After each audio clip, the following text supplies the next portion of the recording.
in the open. That Enchantress will never be alone. But they will, I think Kinguin need more of a tempo mid. If they pick a greedy late game mid, they're gonna have a hard time. And they could even still run their own Druid mid. Ginagawa yan ng Liquid. Matumba man, a very good lone Druid user. So tignan natin what Kinguin decide. But I really like them to have a tempo mid. Kasi feeling ko medyo kulang pa sila ng tempo if they want to play early. That's true. Kulang pa sila sa ano eh. Yung parang stigma nila. Ano yung gagamitin nila para sa early to mid game? Kung isa pa tong hero na safe naman pero walang kagat. He can just keep farming and then sa late game siya magkibuelo or you know. But with Complexity's lineup, you know they're not gonna give you much breathing room. They have an offlane Sand King. Okay. They have an offlane Sand King that's looking like a carry weaver, roaming Enchantress. And kita mo naman yung effectiveness ni Kyle kanina sa mga ice path niya. Just on point in that game. True. Complexity not really showing any fear against that Batrider pick. Hindi sila nag-draft against it.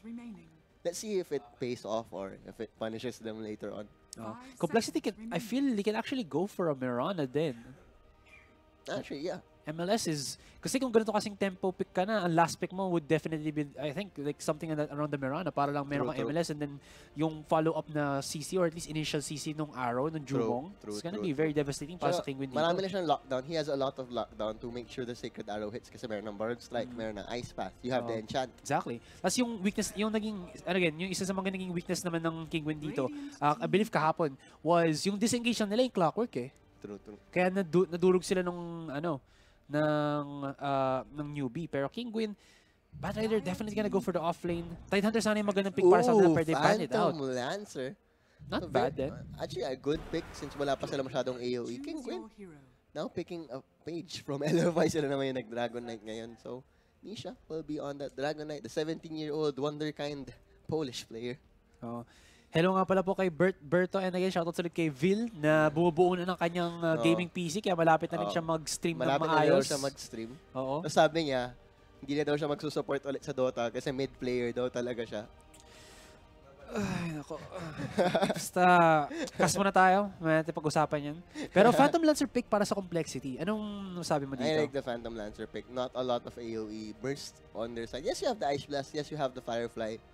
But once the Phantom Lancer really just amasses his Illusion army, Kinguin will have, Kinguin will have a hard time, but you know, it depends on the Dragon. The Dragon Knight will be the biggest counter to the Phantom Lancer when he gets that level 2 Dragon form kasi splash damage na yung range attack. Actually, sa Enchantress din. Since yung mga creeps niya, diba mag-stop? True. So, it's gonna, go into Nisha kung paano niya matitigil itong, basically parang 50 versus 5 na magiging, or it's a medyo OA na number yun, pero parang ganun yung magiging style natin ngayon. Overwhelming numbers para sa Complexity dito. Para sa Kinguin naman, not sure. Lone Druid is gonna be pretty strong. Ano ba yung, ngayon, yung parang trending na or popular na build para sa Lone Druid? Is it the Bear ba? Or Bear pa rin? Bear pa rin. Parang ever since na-nerf yung ranged talents niya, it went back to the Bear. Plus, yung Demolish kasi talaga. Demolish really rips apart towers once the Bear gets, usually you rush the Radiance. It's okay rin naman mag-Midas on the Lone Druid kasi he farms pretty quickly. And it helps him, be more effective from range then with the extra attack speed. Not gonna position 5 against sabi ni Vil. Tapos may nagtatanong sa atin, bakit na tayo magka-pair? Siyempre guys, ano lang yan, na-miss ko kasi si Swarley Kakas kasi lupit na analyst nito eh. Yun.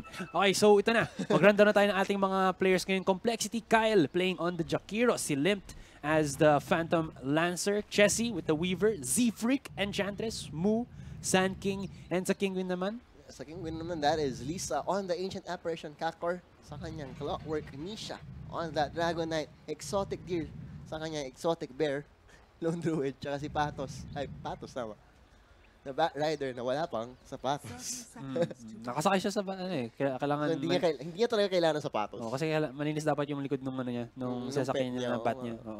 Yung isa pala ditong thing pa is lahat ng teams na pinapalo natin ngayon have had a terrible run. Or hindi naman terrible run, but a bad run dito sa Perfect World Masters. Lahat sila na-relegate sa lower bracket. Na-relegate na nga sila. Kaya obviously lahat ng mga to looking to redeem themselves True. sa ating matchup. So, Lone Druid will be zoned out here. So, it's gonna be a 2-for-2. Bounty pa rin either way. No first blood just yet. Walang smoke. Even if we have been seeing a lot of smokes recently, early on. Ito pala, shoutouts nga pala dyan kay Zion Angelo. Shoutouts dito sa Melbourne. Sa Australia siya naka-ano ngayon. So, shoutout sa iyo, my friend. So, Dragon Knight. Tama, diba? Tama, Australia nga. Dragon Knight against, what? Sand King. Oh, they switched it up. So, it's gonna be mid. Sand King will be the one on the mid lane. Tapos si Phantom Lancer gagawin nilang todo safe lane. Pero walang susuporta sa Phantom. Si Weaver ang bibigyan. Okay, so Weaver, they have Weaver in the ang offlane. Oh, So, okay. very interesting. But I think it's a favorable matchup for the Sand King. Kasi he can just hide, he will last hit very well against that Dragon Knight. He's not gonna kill the Dragon Knight, but in terms of farm, you know, he's gonna get a very early dagger. I'm looking at around 10, 11 minutes, may dagger na yan. Sure ball yan. Caustic Finale din naman, pretty good. Caustic Finale. Ang problema ko lang sa Caustic Finale is yung mga ganitong kasing skills na nag-explode when you get the last hits, na nag-splash damage, nakakasira medyo to ng lane equilibrium. Lane equilibrium. Exactly. Very good point, Asurai. So, ibig sabihin nito, magiging susceptible sa ganks ang SK. Pero, same time naman, syempre may Barrel Strike siya, may Sunstorm. Kaya safety din naman. Very, elusive hero. Pero unfortunately, if the Dragon Knight controls the lane, yung lane equilibrium towards his tier 1 tower, like what he's doing now, medyo magsasuffer XP-wise yung Sand King. True. Di natin masyadong napupoint out sa mga games to kasi parang never tayo nakakita talaga ng parang ganitong matchup na Sand King ang magle-lane na parang farming lane siya. So, di ba? Oo nga. And, the Sand King will be definitely in a position to take over this game. Siya na yung tempo eh. The Phantom Lancer will just farm, the Weaver will just farm. So it's all up to the Sand King to make the plays for complexity. It's gonna be the Enchantress, the Sand King, and the Jakiro. That is the main three for them early on. While sa side naman ng Kinguin, it is mostly a 4 protect 1 lineup, even a death ball lineup, depending on how they want to play it. Nisha getting boxed out quite a bit here. He already has his Ring of Regen on top of his Dragon Blood, so... Okay, di ba napag-usapan pala kanina? Sino ang gusto mong composition dito? Just looking at siguro yung lane setups na lang muna saka yung compositions themselves. Ooh, hold that thought. Hurl Boulder as well as the Barrel Strike. Just a little bit of harassment versus Zefric mag-body block dito. Cogs activated by Kakor. Kaya medyo ipet ngayon ang members ng Complexity. Ooh. Nice connections sa Frost and Lisas could get the first blood. Tama nga naman. And Zefric nag-activate siya ng heal niya pero hindi sapat yun against 3 members of Kinguin. Tama, Chani lang naman yung gusto gawin kanina ng Complexity eh. They weren't going to commit on that kill kasi they weren't gonna have enough damage. Pero Kinguin, they wanted the early rotation so they made it happen.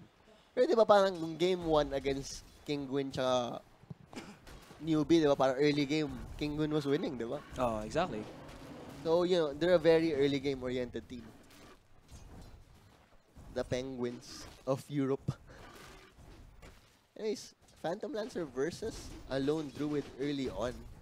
Phantom Lancer is pretty, safe. Pag if ever may mag-gank sa kanya, meron naman just doppelgang. Exactly. Nagkatingin ba si Kyle saka si Lisa doon? Hindi, no? May puno. Alam mo yun, parang yung mga love story na nag-wall lang, nagpapagitan sa kanila. Notice si Zefric yung ginagawa niya, the wall of the golems. Oh, and there's gonna be a triple stun coming up. Nice cogs na naman pa Kakor dito. Baka makabawi ngayon ng Kinguin as the damage! Good damage dito sa Ancient Apparition. Ancient Apparition not really the tankiest of heroes. So medyo makakapitalize upon ng Complexity ito. Although, lakas din ng Firefly from the Batrider. The Dragon 2-for-1 trade. Gets a taste of his own medicine. Nasunog. Pero, Kyle once again on point with his ice spats. Ang ganda ng pinapakita niya talaga. Kanina pa. Fortunately, Dragon Knight will be having free lane for a while since nag-battle dito. Sand King still on top of the network time of the last hits, however. Yeah, it should be fine naman. I mean, he's got the bottle. Rotation-wise, I think magkakaroon tayo ng more emphasis sa top lane kasi mid lane, kung walang Witch Doctor, parang hindi worth na i-go ang Dragon Knight since pre-level 6, may 2 levels yan sa Dragon's Blood niya. Back. Mahirap patayin. Tapos Sand King naman, unless you got the talaga sobrang ganda. Tamang space created lang. Ayun nga. So, So pag sa Sand King naman, unless you have like yung perfect na sunod-sunod na crowd control, again, meron din siyang pangtakas na toolkit or skill set. Galing. I'm really excited to see how this game will go. And this is just the first game. Best of 3 nga pala to, guys. So, pero this is a elimination round, elimination match na. So kung sino matalo dito is out. Tanggal na talaga. Oo. Pack your bags. Sand King. Forced to salve. He's gonna be building up on Earn first. And hindi siya nakapag level 6 na siya ngayon. 1v1. Nice damage from the Caustic Finale. Caustic Finale combo. So that's Caustic Finale 3 and then Caustic Finale 2. Or Barrow Strike pala, yeah? If that was a level 3 Caustic Finale, probably could have gotten the kill. Maybe. But yeah, he went for the level 3 Barrow Strike extra range. May epicenter na lang dito si Mu kung Well, he didn't have it earlier. Mas nauna mag-level 6 si Dragon Knight eh. Since he went for that bottle rune, talagang that makes all the difference in reaching level 6 first. Dragon Knight will spot out the bear. Dragon on bear action. Kakor naman ngayon, mukhang maghahanap ulit sa Weaver. Very aggressive. Activates the cogs ngayon. And yung Firefly na burns down. Wow, nice combination para sa Kinguin. So kung hindi nila tatanggalin yung cogs para makapasok si Batrider, gagawin lang nila is Firefly over the cogs. Na-bygone lang si Jesse. And the off-cam kill. Exotic Deer na 1v1 dito si Kyle. I think si Kyle wanted to get the bounty rune or disrupt yung farming ni Exotic Deer pero nahuli siya in the process. Smoke has been picked up by Ancient Apparition, so look to Kinguin to actually make some plays happen. Sand King still a bit way off from his dagger. Didn't rush it. Nisha though might get caught off dito.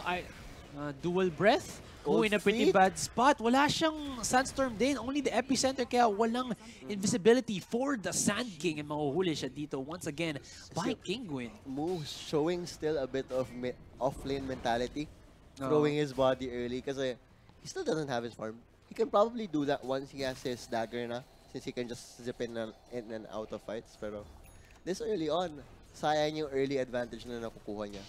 Pero if it's in the end, it's still space para sa Phantom Lancer tsaka sa Weaver. So I guess it's still calculated. Pero siguro ang issue na lang dun is mid lane, sabi mo rin kanina, diba? They wanted to get that fast dagger para sa kay Mu. Or maybe it is just parang byproduct na yung fast dagger nila yun. So to keep yung keep the Weaver na Phantom Lancer farming and then yung dagger, if ever this were to hit. Root. But unfortunately, Root does not stop that doppelganger from being able to be cast. So Phantom Lancer in no danger at all against this lone druid. Kailangan mo talaga ng follow-up for you to be able to kill. Next Jesse, a bit of aggressive positioning here. No items, just did go for the early boots. Usually nowadays, hindi mo naman talaga nakikita kaagad yung boots on the Weaver. But Jesse, I think he wants to be active. Pretty fast to rotate around the map. Does Exotic Deer know kung nasan si Chessie? Ngayon, alam niya na. Trying to run away. Will have to use the TP to damage from Chessie. Pero, no to cancel like you said. And mukhang nag-rotate na rin sa mid lane itong si Phantom Lancer. Possibly to alleviate naman or para anong tawag na? I-relieve si Mu from his mid lane duties. Si Limp naman ngayon ang maiiba. Nice ice spot connection from Kyle. Nandito rin si Kakor with the haste. Kaya baka they should back off. Wag na lang i-chase. And that's gonna be the case. Ooh, you rhymed and did you even know it? No. Bottom lane wise, Z-Freak plus Chessie, the push strat ngayon para sa complexity. Onting, hindi naman rat Dota, but yung, I guess a little bit of the power ngayon. You can really see how they're chipping down yung bottom tier 1 na yan. Tsaka, really good space usage from complexity. Ooh, pero Cogs in. Clockwork does get the Enchantress, does get knocked back and will fall. Good Try pickoffs. to get more, no more detection on the Weaver, so that Weaver will be safe. That is just a support, but that is now a 6-2 in favor of Kinguin. Ito daw, may nagkawa siya si Berto. Ask lang, anyone here agree? But ba na kahit ano pa hero mo, pwede siya support and carry as well? There are heroes talaga na pang support or carry la only. Ikaw, Swarley. Depends on the hero. Like for example, si Denki, mahilig siya mag-support PA. Si Shaper of Meta, as in, kukunin lang niya Orb of Venom, Blightstone. So it's case to case pa rin talaga depending on the hero. Para sa akin, masabi ko na lang, Dota compared sa ibang laro is very flexible, versatile. So kahit anong hero, pwede mong build ng kahit anong items. Possibility na pwede maging carry sila, pwede maging support. And at the same time din, yung reason na naman kung bakit yung mga pros na to, ganito ang pag-pick nila. Eh syempre, yung ngayon titawag natin na meta, diba? Yung pinakamagandang hero para sa role na yun. Or sa situation na yun. Kaya yun lang naman. I think viable naman. Viable naman talaga. Case to case. Case to case. Yun. Viable talaga kahit ano naman. Depende sa paglaro mo. Depende sa pag ano mo rin. Lapag mo sa laro. So mag-shine na dito ang Dragon Knight. Finally forced out of lane by that Phantom Lancer and the Jakiro.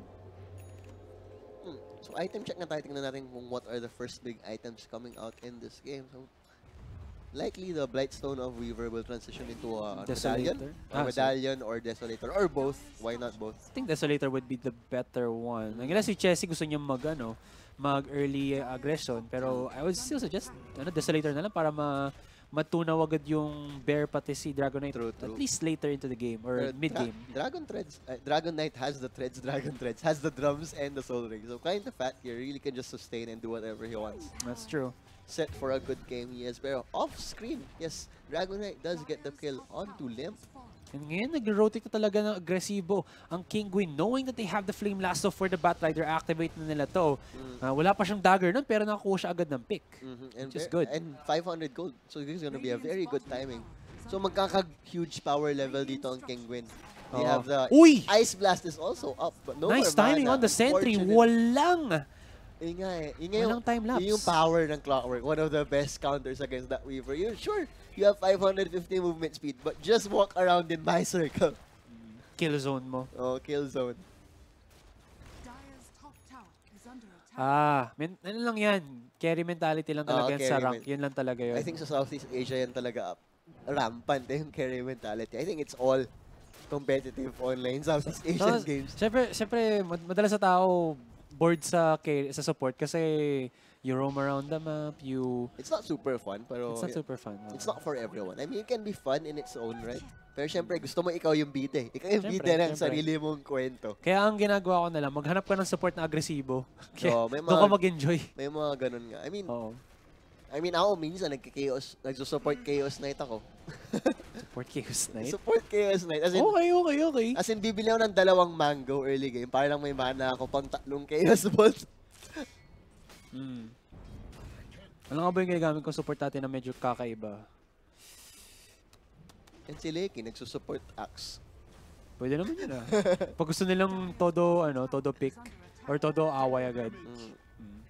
Tapos siyempre si Lecky, the innovator of Mineski TV production yan. Tapos si stream observer Lecky, mahilig mag-offlane ng dying. Diba? Sari-sariling trip lang naman yun. Pero going back into the game, guys, 8 kills na ngayon para sa Kinguin, pero complexity, still keeping stable naman yung ating net worth ngayon.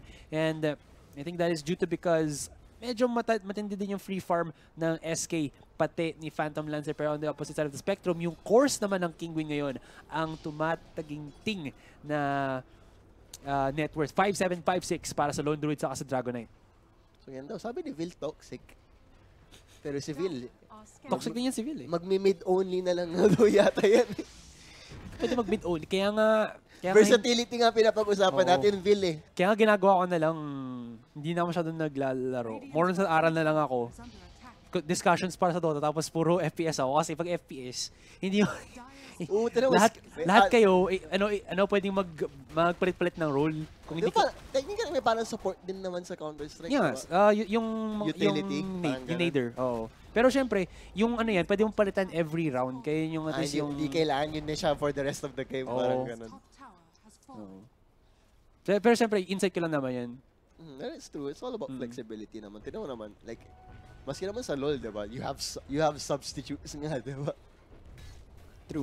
So, checking out the composition of complexity, because sinabi na nga natin kanina, medyo malakas din ang pushing power ng complexity since they do have the Enchantress plus yung Phantom Lancer. Inaabuso na rin nila yung lakas nito. Nagpunta sila sa top lane, kung may mahuli sila, and yung Batrider, si Patos, nahuli ng boulders dito, and grabe, swarmed ang Batrider, poor Batrider. Pero mukhang babawi ngayon ang Kinguin. Nice damage onto Kakor. Pero nakapag-mamba out dito si Weaver with that time-lapse. Nahuli siya dito. 2-for-1 exchange plus the top tier 2.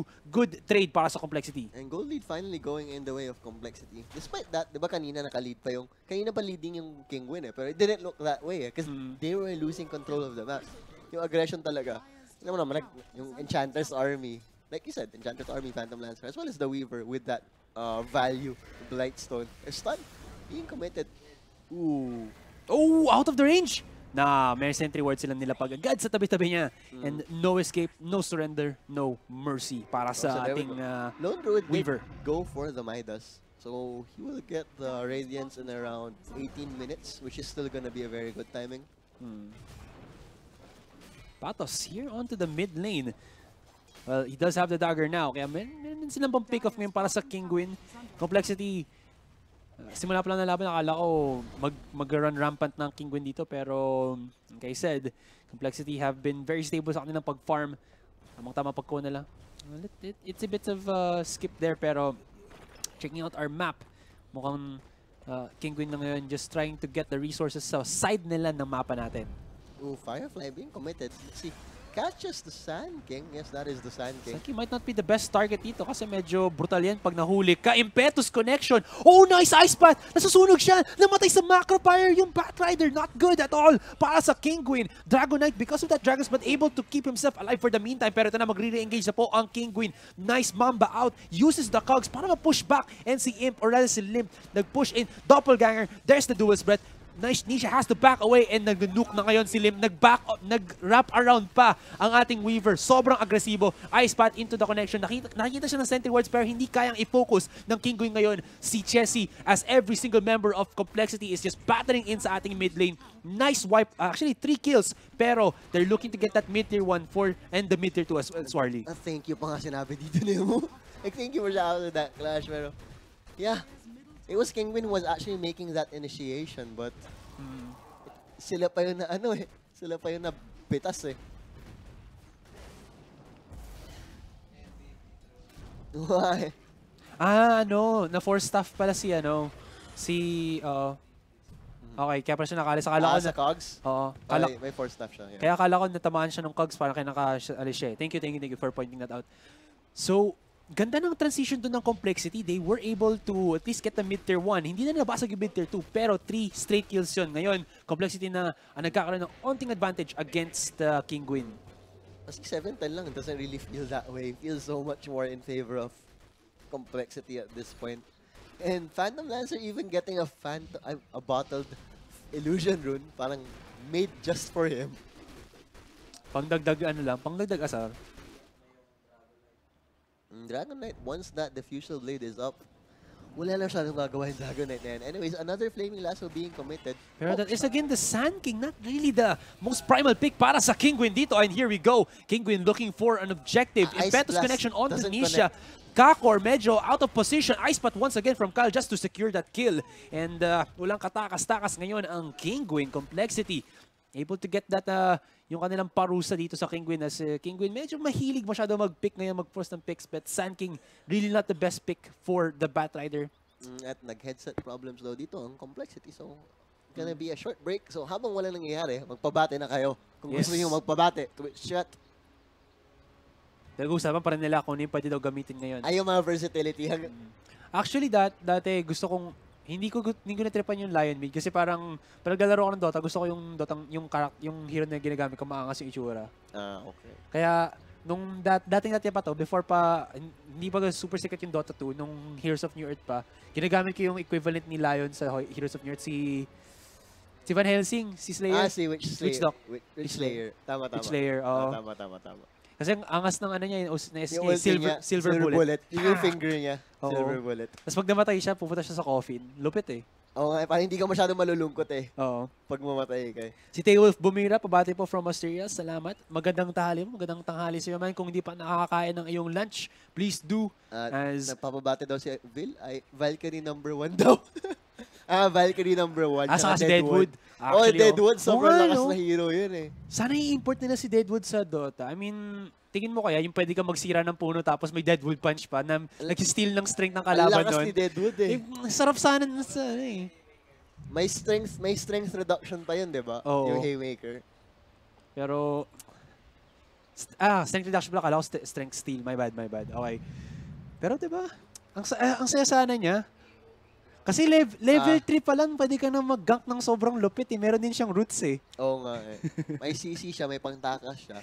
Deadwood yung nananampal. May status resistance din siya, di ba? Parang habang dumadaan siya sa puno, parang mas mahirap siyang ACC. Oo, actually. Or bumibilis siya na bumibilis. Hindi ko matandaan eh. Both yata eh. Oo. He was that good of a hero. Ito na, nag-ano na tayo, nag-nostalgia. Ayun, si Dark Lady. Oo, Dark Lady. Sobrang basta. Wala kang makikita.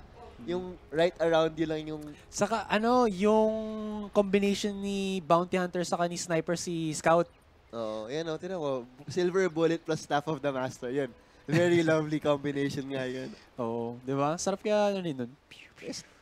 And Solstice. Oo, Solstice. Alala ko pa yun. Ang paborito ko rin na hero dati, Parasite eh. Yung papasok ka sa creeps. Yung parang life stealer. Pero, oo. Oo, yung special. Basta maka-level 3. Ito pala. Tingin nyo kaya pag... Yung kaya, yun yung isa sa mga parang old items ng Heroes of New Earth. Yung parang... Yung pag... Depende sa mana mo at sa intelligence mo, yung auto-attack mo lumalakas. Kalimutan paano parang each ata nagsisimula. Basta yun. Okay, back into the game muna tayo. Well, ang inaabangan ko sana... Wait lang, last sige. Go lang. Meron silang parang Sanch and Yasha and si Frostburn. And Kaya, yung Frostburn. Frostburn, yeah. Hindi ba Trinity Force? Trinity Force. League of Legends. Item ba yun sa ano? Oo. Hindi ko alam yun. Hindi. Anyway, sana gawin nila dito na parang may... Oo nga eh. Sana meron parang KSY, KYS. Sangan Yashya. Oo nga eh. Pag nangyayari, may problema daw Meralco pag lumalabas si Dark Lady. Ito na. Kakatapos na ng ating break. Good talk. Good talk. Anyways, back to the game. 8 and 10. Now the score game 1 off on the lower bracket si Chessy series. pala, meron na siyang wala pa. Hindi, pero magano mo na siya diffusal muna. So okay. there's gonna be two value diffusal carriers. Si Weaver meron din siyang talent na mana burn. So I think he can burn 75 mana per hit. Tapos with Germany attack, so 150 mana. Oo. So yung 591 mana na yan ni Dragon Knight won't last at all. That's true. And wala namang malaking mana pool dito sa Kinguin. Kaya malakas talagang impact ngayon ng diffusal stacking. Or hindi naman stacking, but more of like yung overwhelming amount of diffusal attacks na meron dito, ang complexity. Pero that just means na for Kinguin, hindi nila kayang patagalin ang match na to unless mag-right click na lang ang Dragon Knight saka Lone Druid after ng ng first engagement. Radiant's now up on the bear, so okay, that's gonna help. Matutunaw naman yung yung mga it's gonna help. Yung mga clones or illusions rather. Unfortunately, they will have quite an easy time running that bear down with the Phantom Lancer. It has to have a perfect Savage Roar to scare those little illusions away. But yeah, despite the lead of complexity, top 2 heroes of the chart are that Lone Druid and Dragon Knight. Fortunately, medyo nag-fall off dito si Kakor. Kakor, di ba? Patos yung offlane. Trying to memorize their names now. Oh, nice pick there. On to the Batrider. Nakapag-Firefly pa siya. Flame Break, pero walang katakas-takas. Sea Freak. Very on point dun sa kanya impetus. Pero si Patos medyo kanina pa siyang... Yeah, questionable place. Oo nga eh, naaalanganin eh. Maybe it's... He's a bit forward. This is not yet the elimination game from them, pero... You know, elimination series jitters, siguro. Oo nga, elimination siguro. True. Shouts nga pala dyan kay Manjin na nasa kabilang kwarto lang. Nagka-chat dito. Okay. Yan si Manjin. Nag-1 game. Siya dapat magkakas nito, pero nag-1 games muna siya. Pero wala eh. Ayaw niya pa magtrabaho eh. Dawnbringer. There we go. Dawnbringer yung tatlo yung kay... Yung Sanj, Kaya, Yasha. So sana magkaroon dito ng ganun. Guardia Civil. Guardia Civil si Manjin? Hindi, Civil. Gets mo? Civil. Guardia Civil. Okay, tama. Okay. So, back into the game na tayo ngayon. It looks like Kinguin looking to push now. Pero nakita mo yung yung medyo, I guess parang nag-hesitate sila ng onte, pero ngayon hindi na nakikita nag-respond ang complexity. Kinguin looking to at least get this mid-tier 1 para sa kanilang Get a bit team. of the control back per smoke. Won't catch anyone. I mean, umasa sila may magde-defend from the high ground, but complexity are wiser to the plan. Chill lang kayo guys. Mamaya sila Manjin na yan. Bibigyan na namin sa kanilang ang upuan. Hindi pa pwede mag-cast civil, hindi pa siya nagbabasa ng patch notes eh. Sumonyo kay Vil. Si Manjin Hindi kasi, si Vil, ginagawa pa niya kasi yung kanyang PC plus monitor, kaya hindi niya pa mabasa yung patch notes. Ginagawa niya okay, wala pa siyang monitor pambasa ng patch notes. Oo, cellphone lang kasi si Vil. Okay, so laliliit. Oo, nalilitan si Vil. Okay lang yun. Smoke, popped by complexity. So maghahanap sila. Boss Direct, pa-item check pala po natin to. Alright, checking sa complexity. Tapos na kanilang double diffusal. Also, double force staff. Anything else na out of the ordinary? Wala naman. Although, si Kyle, naka-Veil of Discord siya ngayon. So, medyo sasakit na onti ang damage ng kanyang macro fire sa dual breath. Para naman sa Kinguin, Shadow Blade para kay Nisha. Okay, Exotic Deer. Okay, makakatulong yan yung kanyang Vanguard.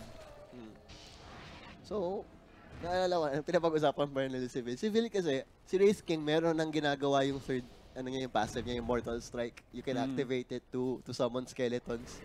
Si Vil, buong game halos hindi niya ginamit, hindi niya alam na may activated na yung Mortal Strike. May nahalatang hindi nagbabasa ng patch notes. Pero panalo naman kami nun. Panalo naman kami nun. So, huwag mo nang i-booking si Vil. May hurt feelings niyan. Sige ka. Guys, daw siya na rin niya. Hindi naman na-hurt feelings ni Vil. Gusto mo. But anyways, 3K, 4,000 gold din na po ang complexity ngayon. Still, 23 minutes into the game lang tayo. So, hindi pa siya ganun kalaking gap.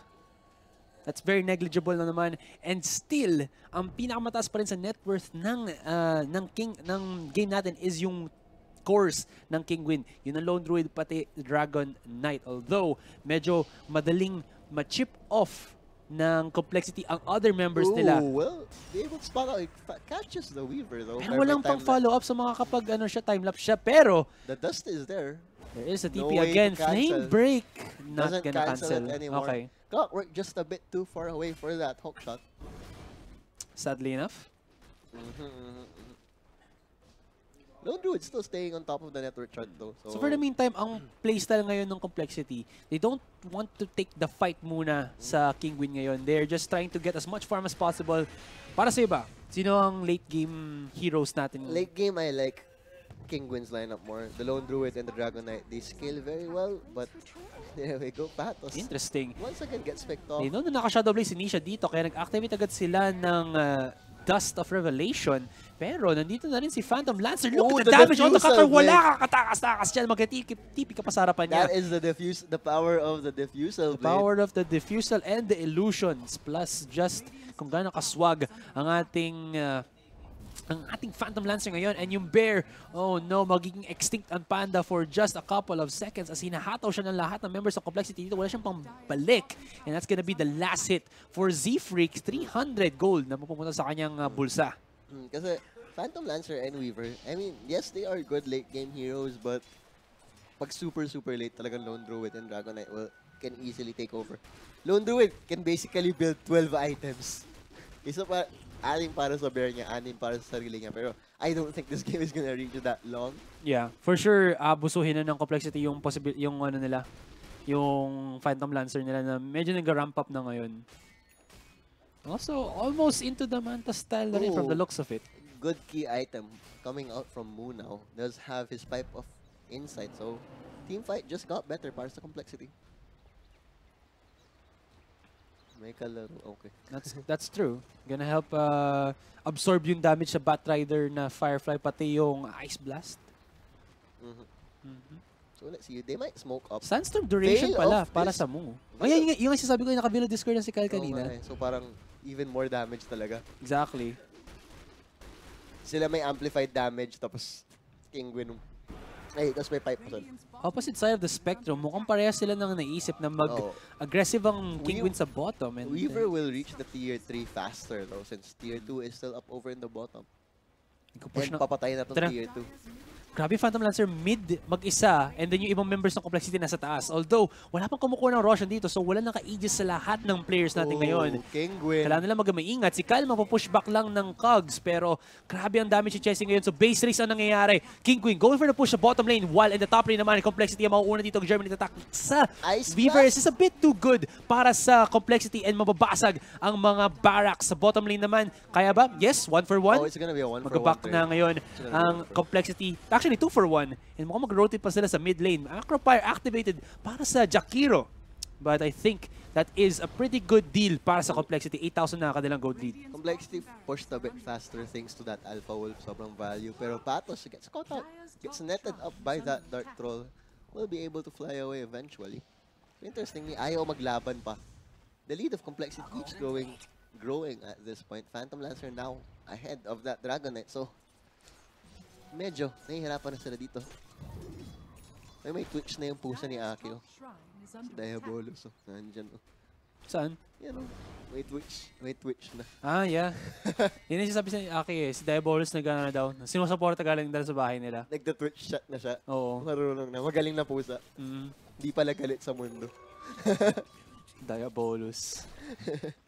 Dagger bought up na by Mu. Little bit late, pero that's definitely gonna help him out. Siyempre kasi, inano niya na yung 4 staff muna, pero hold that thought. Oh my God! Yung Impetus! What was that? Coconut. Oh. Ito na, time-lapse coming in from the Weaver. Mag-back off siya, pero mukhang gusto pa rin humabol ngayon ng Complexity. Si Z-Freak nagsisimula na rin. And here comes Imp, or Limp coming in from the backline. Grabe ang damage ngayon. Hindi siya with the auto-attacks. May BKB na rin siya, pero kulang pa ata ito para sa Kinguin. 3 have gone down. 2 more survive. Para sa Kinguin, that is their course. They will be able to survive, pero the damage has been done. Ang lakas ng Complexity dito. Fortunately, they got at least the Weaver. But, yeah. Yung pick-off potential talaga. They're just running amok. Yung ano parang death by numbers. You have the Enchantress Army, you have the Illusions. Overwhelming. Grabe, pero yung Impetus? Yung kanina, na 4 staff pa yun. So, layo kasi eh. RIP, Bat Rider. Thoughts and prayers. Press F to pay respects. No retreat, no surrender, no mercy. Wait, ano ang sabi ni Denki? Natanda ko hapon na wala nga sa isip ko eh. Pero, checking our itemization. Assault Kiras bought up by the Lone Druid. So at least that's gonna help chip off yung armor dito ng Complexity. So Maelstrom is the next item para sa bear na ito. But I think he will probably go for a Black King Bear. Para mamaya kasi the damage of the Phantom Lancer, once maubos yung mana, wala na. Yun yung advantage sa kanila. Pag ma-burn na lahat ng mana ni Dragon Knight, for example, those illusions won't be doing a lot of damage. So they have to find a way to at least survive that long. I mean, still be effective despite that no mana. Pero yeah, Black King Bar now up on the Dragon Knight. Silver Edge though, bought for the Dragon Knight. Not sure if that's the best item for him. Might have, gone lang for the more tanky route. Although he has BKB, pwede siya sigurong mag-build up into... Ooh! Miss lahat! Pero yun ang sapat! Oh my God! Kakor sumama pa si Kakor na ay, take out. Z-Freaks is on a freaking roll. Z-Freak God. Yeah, man. Z-God. Grabe. Fade away Impetus coming out from Z-Freaks. And because of those 2 picks, alam na natin, Roshan ang susunod na target ngayon ng Complexity. I think after... They played with a chip on their shoulder against Mineski kasi na-eliminate sila nung nung PGL minor ng Mineski, and them getting that confidence, beating yung nag-eliminate sila sa kanila last time. Oo. Enough. Ang ganda na pinapakita nila ngayon. No words para dun sa aggressiveness nila. And I guess sa Kinguin din naman, kulang sa response dun sa mid, although really can't blame them since they didn't know where Complexity was positioned. True. Medyo madilim ang mapa natin. No for proper Kinguin. wards para sa Kinguin. Oo. Pero on the side of Complexity, they have very good warding. Halos 1 ward on each end of the jungle. Oo. Kaya, vision is might sa Dota. Huwag niyong kalimutan yan. Grabe daw yung Rainbow. Yeah, syempre, alam na natin, pag masyado ka na nakakita ng Rainbow, alam na. Ngayon si Diabolus, natutuwa daw sa Rainbow. High on damage si Z-Freaks ngayon. 11,000 gold lead. 30 minutes in tayo sa ating match. Ngayon, Silver Edge actually bought by Z-Freak. So this means na madidispel niya rin yung armor ni DK. Dragon's Blood, Dragon what? Sabi ni Diabolus, puyat daw yung amo niya nagdodota daw ng 3 AM. Hindi pumapasok. Hindi pumapasok. Joke lang. Joke lang. Joke lang. Masipag tayo lahat. Masipag tayo lahat. Lalo na si Boss Amuzen. Oo, si Boss din ang pinakamasipag sa atin lahat. Sell out. Pero tanong mo kung mag-engage na po ngayon ang complexity. Si Nisha kahit naka-BKB, malakas pa rin ang damage si Z-Freaks dito. Initiates by Kinguin. Nasa backline nakapaggamit ng isang zoning out na cogs ngayon si Kinguin. So medyo maganda ngayon ang entrance nila. Pero they are going through the fire. As si Limp gumo-auto-attack si Nisha. Hindi kaya. Has to go down. And 4 dapat, pero 5 mas sapat. Exotic Deer, makakataka siya dito, but damage has been done. And complexity take 4 for the price of 1. Look at that. Mukhang isa pa. Uy, nako si Kyle. Oh, at least they got something. Alright. 4 for the price of 2. That was the best they could have hoped for, at least. You know, parang Consuelo. Consuelo na lang. Gem is down. Getting pinged out by Kyle. Will be picked up. Pero tignan mo yung kanina, that is a support. Roaming support Enchantress making short work of a mid Dragon Knight. So things Ano ba items pala ni things are looking really grim. Z-Freaks aside dun sa Silver Edge niya? Check natin. Yung items F5? ni... F5 pwede na, for F5 the na win. lang. F5 na lang for the There win. we go. That is the Silver Edge Hurricane Pike. So the face, it's not even an Aghanim's yet. Maybe we'll go for that next. Si Lip naka-Skadi na. Yeah. Skadi Si as Daddy well as Skadi. the Aegis. Daddy Skadi. So lots of 4 stabs all around. Yun naman talaga eh. Clockwork is a good hero, but once your opponents start getting that 4 staff, his effectiveness really Pero wanes. grabe to si Lim, makikipag 3v1 pa. Naku po, doppelganger into the way. Pero may entrance dun sa cogs. Eh, alam mo naman pag may onting butas, sisingit ang lahat. Limp. Well, hindi, yung pangalan niya, ginagawa niya sa kalaban niya. Basically, ginagawa niya ngayon sa Kinguin, nililimp niya yung kanilang resources, yung kanilang yung control sa kanilang mapa. And ngayon, yung illusions ang bumubuhat sa complexity. Hindi kailangan ng Phantom Lancer, yung illusions ng Phantom Lancer sapat na. Kawawang kawawa ang mga Kinguin. Save the Kinguins. I don't really know what they can still do. Yes, they can still probably try to hold high ground. But pero still, wala eh. Looks like the King Penguins will be extinct for now sa PWM. Pero this is best of 3 pala to. So may pag-asa pa sila. May pag-asa pa naman sila. They've had a good run so far. Top of the group stage. Nobody expected for them to be top of that group stage. Pero they showed the world. Polish people can play Dota 2. Anybody can play Dota 2. Strength in numbers. Oo nga. Parang mga Ito pa sabi kahapon ni Dota Jesus, Kinguin can come back, but newbie can come backer. Pero ngayon naman, Kinguin can come back, but can complexity come backer. 10K MMR analysis yun from Dota Jesus. Kaya nga siya ang Dota Jesus natin. Rotation-wise, mukhang since basag na po ang top dito ng Kinguin, complexity, mid sa bot ang kanilang, are in their sights. Yan kasi nagsimula na si Limp. Sino pala may nakahawak ng Aegis? Alam ko si Limp ata. Oo. That is Limp. So, paano ba yan? Hirap na nga sila patayin once. Twice pa? Twice? Oo, twice? Sinong mga twice fans dyan magparamdam? January 2018. Wala na. Na-claim na ulit. Okay. Pero at least makakabawi ng onti ang Kinguin. Nakapag-farm na ng medyo sapat ang ating Lone Druid Mjolnir. Bought up for the bear. Okay, Black Kingborn now, the next item of choice para that's gonna be a good answer at least para dun sa mga illusions. Pero is it a little bit too late na para sa Kinguin? Well, last time may pag-asa pa naman sila. 16,000 gold lead. Really looking grim talaga. Pero let's see if they pull something out of that. I think they have to go for a YOLO smoke play at this point. Grabe.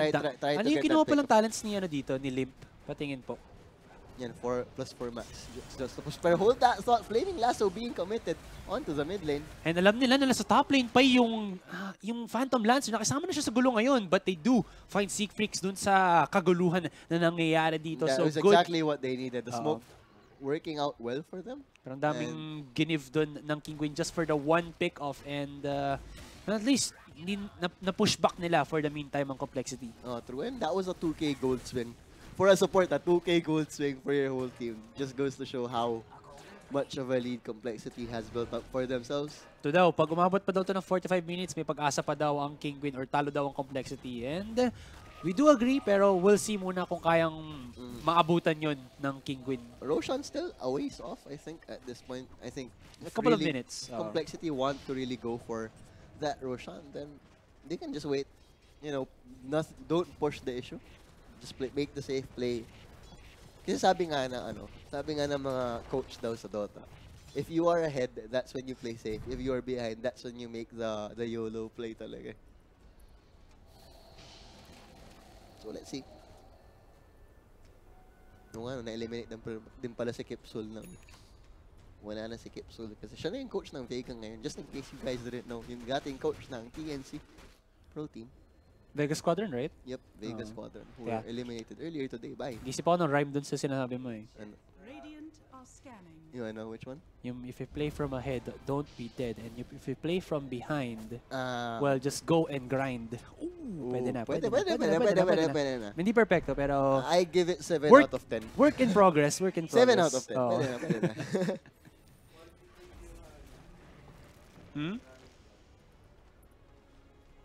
Oh, interesting.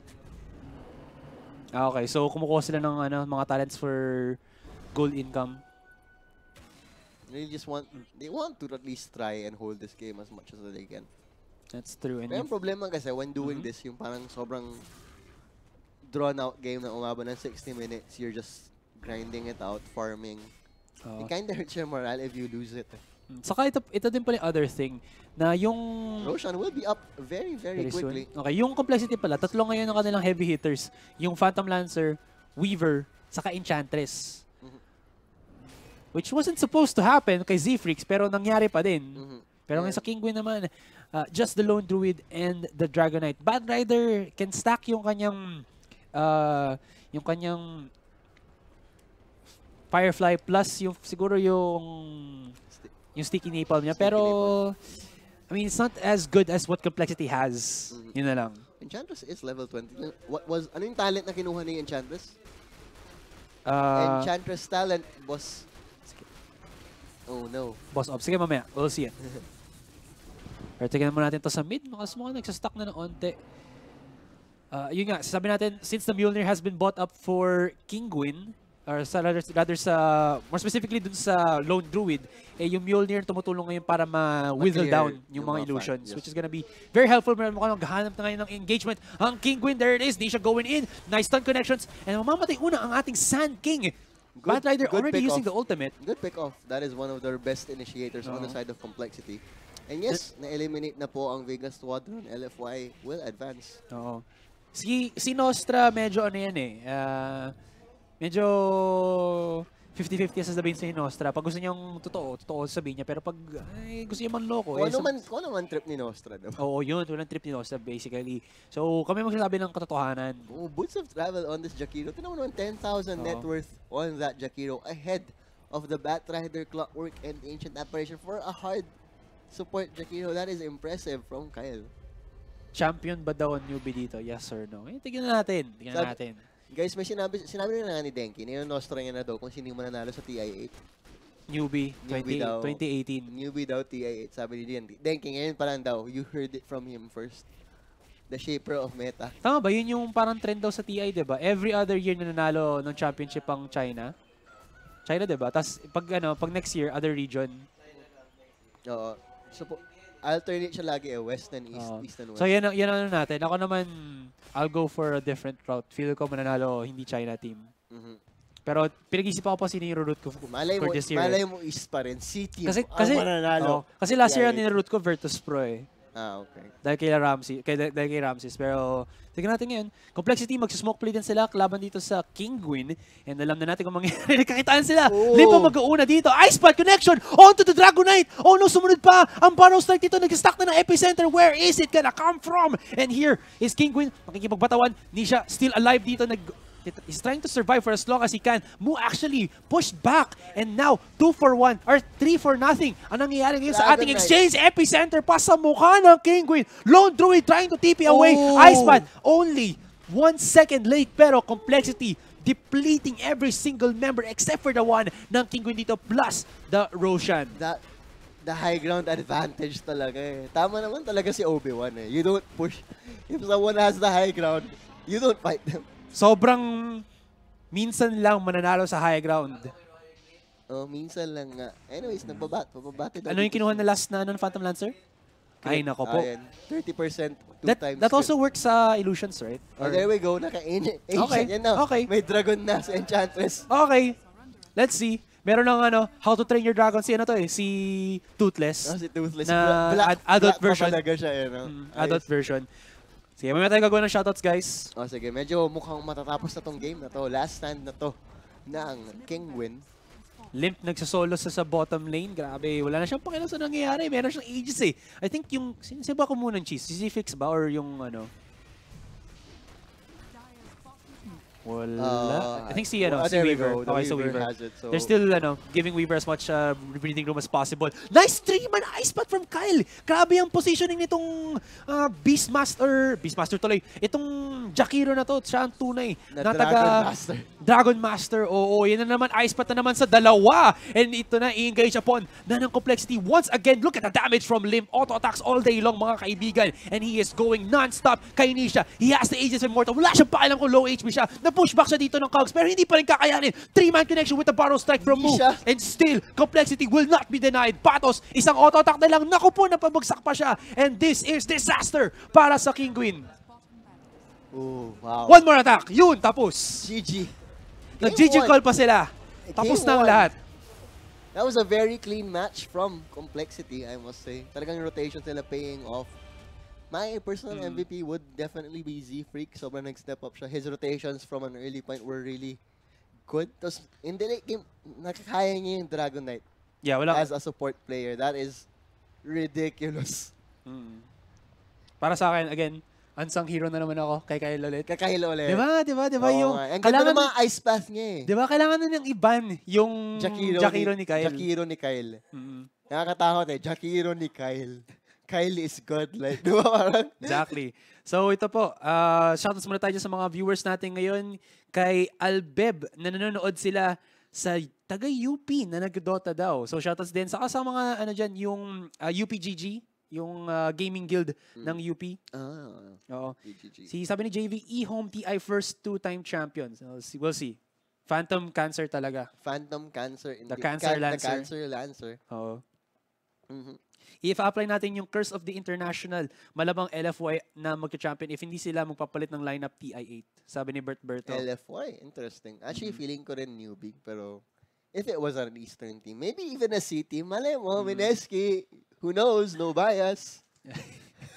Baka lang naman. So yun guys, game number 1 is done. Pero meron pa po tayong possible 2 games dito kasi it is a best of 3. So we'll be back after a very short break to give you game number 2. Again, this is the Mineski TV coverage or Mineski Philippine coverage of the Perfect World Masters. My name is Asurai po. Kasama ko po ngayon si Swarley. And wait lang muna. Chill lang muna tayo. Chill muna pala tayo. Bati-bati muna pala tayo. Hindi pala tayo pwede po mag-offline. Boss, masyadot sa mga nang wala ng MMR. Kasi, kasi bago na yung rank system, mga best. Actually, ako, sobrang pabor ako sa bagong rank system. Kasi the mere fact na nagka-recalibrate siya every 6 months, feeling ko mas balanced na siya.